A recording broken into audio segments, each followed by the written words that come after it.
Today we are looking at a completely rebuilt Hammermill. This is a Montgomery Ward Model J. These were made by CS Bell for Montgomery Ward. This would be the equivalent of a CS Bell number 20.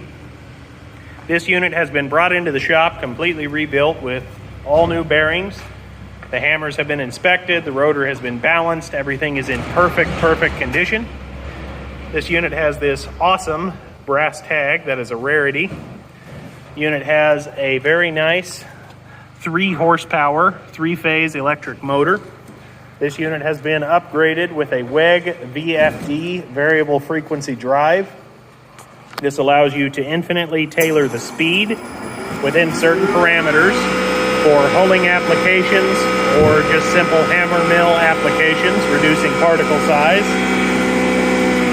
These VFDs can be 3-phase or single-phase. You can pause the video here for pertinent data. As I said, this unit has been completely rebuilt by us here at Commodity Traders International. For all things seed, feed, grain, recycling, and research related, please reach out to us. A link to our website will be in the video description down below. Thank you so much for watching.